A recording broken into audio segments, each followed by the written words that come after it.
안녕하세요. 문현진의 역발상 투자 오신 분들 환영합니다. 오늘도 시장에 대한 이야기들과 종목에 대한 이야기들을 같이 한번 나눠보는 시간 가져보도록 할 텐데요. 많은 분들이 또 좋아요, 구독, 알람 설정까지 해주시면은 제 영상 올라올 때마다 바로바로 보실 수 있으니까요. 알람 설정까지 같이 해주시면은 감사드리겠습니다. 자, 그러면 오늘도 강연회부터 안내를 해드려 보도록 하겠습니다. 이번 주는 제가 광명으로 갈게요. 광명에 있는 평생학습원 4층 배움실에서 여러분들 만날 준비가 되어 있으니까요. 많이 들어오셔가지고 오프라인 강연 참여해 주시면은 제가 광명에서 만날 준비를 알차게 또 해놓도록 하겠습니다. 요즘같이 어려운 장에 오프라인 강연에 오셔가지고 여러분들이 또 시장에 대한 이야기 저의 견해도 많이 듣고 가시면 어떨까 생각이 드니까 시간 내서 와주시면 감사드리겠습니다. 자, 그럼 이제 오늘 시장 체크를 한번 해보도록 합시다. 시장이요, 장 초반에 밀렸습니다. 2.8%대로 이렇게 밀려서 출발했는데 지금은 이제 0.04%대로 회복을 하면서 거의 빠지지도 올라가지도 않는 그 정도의 그림을 보여주고 있다 보시면 되고요. 오히려 코스닥은 2.8%대 상승을 해주면서 올라가는 모습으로 진행이 되고 있습니다. 근데 이제 이게 하락의 끝인가 라고 생각하기에는 아직은 좀 섣부른 감이 있죠. 그래서 지금 당장에 여기서 하락이 끝이다 라고 보긴 어려울 것 같고요. 내일까지 좀 지켜봐야 되지 않을까 싶긴 합니다. 내일 이렇게 위쪽으로 좀 치고 올라가면서 반등이 나가고 아마 다음 주 월요일까지만 이렇게 올라가주면 반등이 시작되면서 이제 하락이 끝났다, 조정이 끝났다라고 이렇게 생각 한번 해볼 수도 있는 그림이긴 하거든요. 근데 아직까지는 하락이 끝났다라고 보기엔 좀 서두르는 감이 있다 이렇게 생각하시면 되고요. 일단 지금 당장에 좀 더 밀려 내려가게 된다면은 이상한 건 아닙니다. 밀려 내려가게 되었을 때 사실 6,500포인트, 6,000포인트까지 가도 이상한 거 아니에요, 절대로. 많은 분들이 저렇게까지 빠지면 나라가 망한다 생각하는 분들도 있는데 나라 안 망해요. 왜냐하면 우리나라 2,500포인트 또는 2,000포인트 있었던 시절도 있었습니다. 그렇기 때문에 나라 망할 정도까지는 아니다. 조정은 어느 정도는 들어갈 수 있다 보시면 되고요. 가파르게 올라간 만큼 이제 가파른 조정도 있을 수 있다는 것을 염두에 둬야 될 것 같아요. 그래서 그 부분을 조금은 지켜보자라는 쪽으로 보시면 될 것 같고요. 일단 오늘 사실 선물 옵션 동시 만기 되다 보니까 내마녀의 날이라고 불리는 날인데요. 사실 이거는 이제 우리가 포지션을 6월 11일까지 청산을 해야 되다 보니까 마지막에 청산할 때 매수 매도하는 그런 흐름들이 좀 나올 수는 있습니다. 그러니까 먼저 팔았던 사람들은 지금 사야 되고요. 먼저 샀던 사람들은 이제 팔아야 되다 보니까 그런 면에 있어가지고 약간 혼잡하게 움직이는 경우가 있는데 장 막판쯤에 많이 나오는 것 뿐인 거지 오늘의 변동은 큰 의미가 있는 건 아닙니다. 왜냐하면 1년에 4번씩 있는데 그 4번마다 맨날 중요했는가 하면은 지나고 나면 아무것도 아니거든요. 그래서 사실 내 마녀의 날이라고 해서 공포에 떨 필요도 없고 신경을 쓸 필요까지는 없습니다. 선물 옵션 하시는 분들은 신경 쓸 필요가 있겠지만 대부분의 개인 투자자들은 하지 않는다 이렇게 생각하시면 되겠죠. 자, 어쨌든 그런 분위기에서 오늘 역시나 외국인들의 매도세가 계속 이어지고 있다는 것이 특징인 것 같습니다. 2조 8천억치를 매도하고 있다 보시면 되고요. 외국인들이 하도 팔아대니까 이제 하루하루 이렇게 팔아내는 게 큰 의미가 있나 싶은데 누적으로 팔아내고 있다는 게 큰 문제가 되긴 합니다. 벌써 지금 5월 11일부터 6월 11일까지 한 달 동안만 75조치를 팔아먹었죠. 근데 이걸 우리가 조금 이렇게 기간을 늘려서 보게 되면요. 1월 11일부터 지금까지는 150조가량을 팔아먹었습니다. 굉장히 많이 팔고 있다 보시면 되고요. 그 150조에 팔아내는 물량을 개인과 기관이 나눠서 받고 있다는 것이 또 하나의 포인트가 되지 않을까 싶긴 해요. 근데 어쨌든 그렇게 많이 받아준다면은 사실 외국인들 입장에서는 팔기가 좋지 않을까. 어쨌든 손님이 있어야 장사를 하는 건데 위에서 이렇게 사주는 사람들이 있으니까 위에서 팔아먹기가 참 좋겠죠. 그래서 SK하이닉스라든지 삼성전자 위주로 팔아내고 있다 이렇게 이해를 해보시면 됩니다. 자, 어쨌든 이제 그런 과정들이 있다 보니까 이제 순환매가 시작되는 거 아니냐라는 분석들도 나오고 있고 저도 그렇게 보고 있죠. 대형주 같은 경우가 조정이 좀 들어가고 있는 모습인데 소형주가 이미 제가 말씀드린 것처럼 코스닥에서도 이렇게 조정이 이미 많이 들어갔고 소형주가 이미 많이 빠져 있기 때문에 가격 메리트가 굉장히 크다라는 점과 지금 대형주로 들어가 있는 이 거대한 규모의 자금이 소형주로 들어간다면 어떤 일이 발생될지 생각 한번 해보세요. 우리가 동네 상권이 있는데 동네 상권에 손님이 한 10명 정도 왔다 갔다 하는 그런 시장이 있는데요.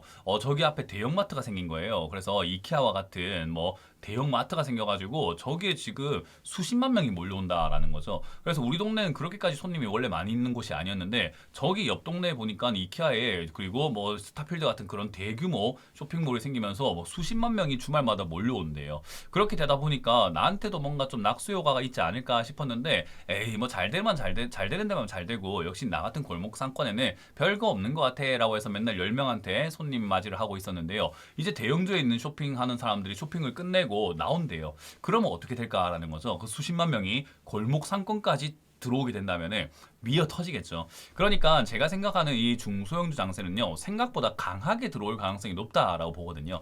대형주에 들어간 돈들이 빠져나옴으로 인해서 중소형주로 가게 된다면, 이 흐름만 잘 연결고리가 이어지게 된다면은 중소형주들이 굉장히 강하게 올라감으로 인해서 저는 코스닥 같은 경우도 뭐 한 2,000포인트 뭐 찍을 수 있다라고 생각을 해요. 그래서 찍을지는 봐야 되겠지만, 만약 그렇게 흐름이 만들어진다면은 그 큰 돈이 들어오게 되면은 코스닥도 강하게 움직일 가능성이 상당히 높다라고 보여집니다. 특히나 지금은 삼전, SK하이닉스 이 종목들이 너무 강하게 움직였다 보니까 소외당하고 있는 기업들도 많고, 가격 메리트는 좋은데 싼 기업들이 좀 많은 상태인 거잖아요. 그러다 보니까 그런 기업들이 좀 올라갈 수 있겠다. 근데 어떤 중소형주로 이렇게 바뀌는 장세는 제가 지금까지 리딩을 해오면서 정말 많이 봤겠죠. 지금까지 중소형주 장세로 바뀌는 걸 수십 번을 봐왔지만은 그 바뀔 때마다 약간 이런 딜레이가 좀 있습니다. 대형주가 조금 쉬는 동안에 소형주가 바로 가는 것이 아니라 이 공백 기간이라는 게 있어요. 이 공백 기간이 바로 지금과 같은 좀 지루한 장세가 좀 됩니다. 빠질 것 같은데 순환매가 돌 것 같은데 하는 시장이 원래 좀 이어져요. 그래서 좀 기다리는 게 좀 지루한 편이다라고 생각을 하시면 될 것 같습니다. 근데 어쨌든 돈이 돌기 시작한 것은 우리가 뭐 엔비디아 관련주가 급등 나오는 거라든지 최근 들어가지고 이렇게 급등 나오는 종목들을 보면은 이렇게 확인할 수 있을 것 같은데, 엔비디아 관련주부터 해서 우리가 투자 관련주, 전선 관련주, 뭐 에너지 관련주 또는 화장품 관련주부터 해서 제약 바이오까지 되게 다양하게 올라오고 있는 것을 확인할 수가 있는 대목이에요.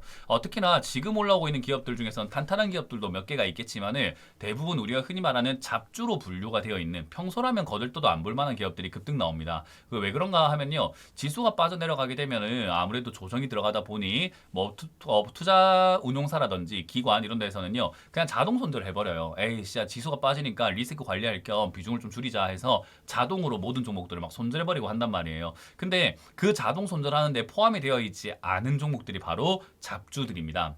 그러다 보니까 그런 종목들을 매도 물량이 나오지 않다 보니까 조그마한 매수세에도 올라갈 수 있는 그런 여건이 만들어지게 되고요. 거기다가 역시나 품절주들이 좀 많다 보니까 주식수가 없어서 조그만 이슈만 있다 하더라도 날아가 버리는 형태들이 만들어지게 되는 거죠. 그래서 지금 올라오고 있는 기업들은요, 사실 원래 이런 마니커와 같은 이런 기업들 있잖아요. 야, 이거 차트 보니까 지금 매수할 만하다, 기업을 보니까 살만한 기업이구나 라고 거들떠도 보지 않는 차트 모양이죠. 보시다시피 우하향 수준이 아니라 완전히 박살나서 이렇게 바닥을 기어다니고 있는 요 종목을 우리가 야, 이 기업을 사봐야 되겠다라는 생각을 하기도 힘들 뿐만 아니라, 실적을 본다고 하더라도 실적이 막 잘 나오고 있는 기업이 아니기 때문에 이걸 우리가 저평가라고 발굴하지도 않는 기업입니다. 그러니까 이런 기업들이 올라왔을 때 이런 거 샀으면 내가 돈 벌었겠다라고 하는 것 자체가 사실 이런 거 살 이유가 없다라는 거죠. 마찬가지로 소프트센과 같은 이런 기업들도 여러분들이 지금 오늘 상한가는 가 있지만 야, 이걸 보면서 사야 되겠다라고 할 만한 차트 모양이 아니라는 걸 여러분들도 보시다시피 알 수가 있죠. 제가 이렇게 우하향으로 계속 빠지고 있는 거는 떨어지는 칼날이라고 표현을 하죠. 이런 건 사면 안 된다라고 말씀 많이 드리잖아요. 그런 것처럼 이런 거는 거들떠도 보지 않는 종목들이라는 거죠. 그래서 요즘 급등 나오고 있는 이런 CSA 코스믹이라든지 뭐 미래에셋생명 이런 거야 뭐 이렇게 아무래도 좋은 기업이니까 올라온 거지만은, 아까 말했던 올라오는 종목 중에 좋은 기업이 있다. 코미코 이런 것도 좋은 기업이죠. 그래서 이런 좋은 기업도 있지만 STX 그린 로직스라든지 이런 거라든지 또는 뷰티스킨 이런 것들도 마찬가지로 원래라면 우리가 이거 거들떠도 안 볼 기업들이에요. 그래서 이거 말고도 오늘 급등 나오고 있는 기업들 중에서 사실은 평소에라면은 이거 매수 관점에도, 그러니까 우리가 관심 종목에도 넣어놓지 않을 에임드 바이오 이런 것들 있죠. 관심 종목에도 있지 않을 기업들이 이렇게 10% 20% 급등 나오다 보니까 내 거 팔고 저런 거 사야 되는 거 아닌가라고 하면서 종목 교체하시는 분들이 있는데 정말 위험한 생각인 겁니다. 특히나 내가 지금 내 거가 지금 분석을 해보니까, 내가 분석을 한번 해보니 올라갈 이유가 별로 없는 것 같아서 매도를 하고 올라갈 가능성이 있는 저평가 관련 종목을 산다면은 그거는 이제 좋은 전략이 될 수 있어요. 이거는 한 가지의 잔고 손절이라고 하거든요. 어차피 내가 줄어든 자산을 가져가는데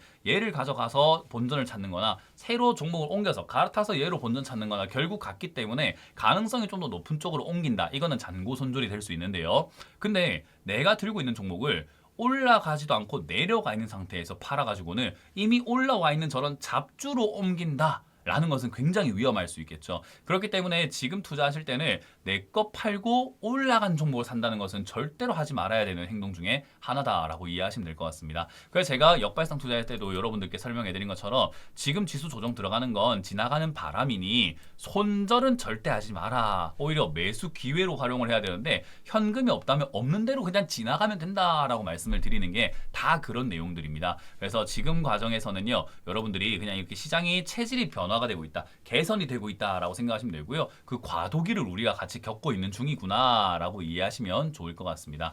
자, 어쨌든 시장 역시나 이렇게 내려가고 있는 이 형태 속에 있다고 한다면요, 사실 이거는 우리가 조정이 뭐 끝났다, 양봉 하나 올라왔다고 끝났다 뭐 이렇게 표현하기는 좀 어렵고요. 뭐 내일 또 빠진다거나 월요일 또 빠지면서 또 블랙 먼데이 이런 것들이 나올 수 있기 때문에 저는 그냥 조금 기다려보자, 뭐 편하게 기다려도 뭐 하루 이틀 또는 일주, 이주 이렇게 기다린다고 해서 우리가 인생이 뭐가 그렇게 크게 달라지겠습니까? 그래서 저는 그냥 기다려보자라는 전략을 드려보니까요, 우리가 이렇게 방심하지 말고 조금 초조해하지 말고 그냥 가만히 있으시면 어차피 지나가는 바람이라는 것만 명심하시면 되겠습니다.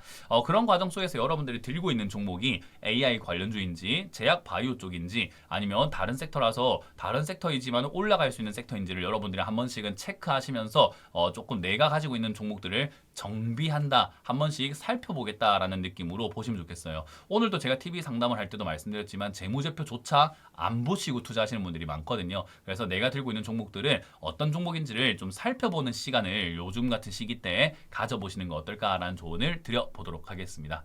자, 이번 주 강연에 안내해드리겠습니다. 이번 주 강연은 제가 광명에서 준비가 되어 있는데요. 많은 분들이 와주시면은 제가 광명에서 여러분들 또 투자에 대한 바람직한 길이 뭔지를 설명해 드리러 갈 거니까요. 많이들 와주시면 되겠고요. 여러분들이 좋아요와 구독, 알람 설정까지 해두시면 제가 올리는 영상을 제일 먼저 보실 수가 있습니다. 그래서 꼭 좋아요, 알람 설정 그리고 구독까지 해주시면 감사드리도록 하겠습니다.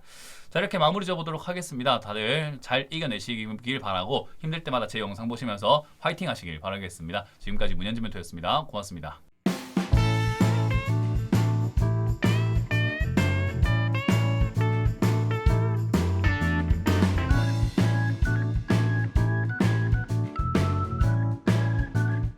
시청하신 영상이 도움이 되셨다면 좋아요와 구독 그리고 알람 설정까지 반드시 부탁드리고요. 여러분들의 성공 투자 기원하도록 하겠습니다.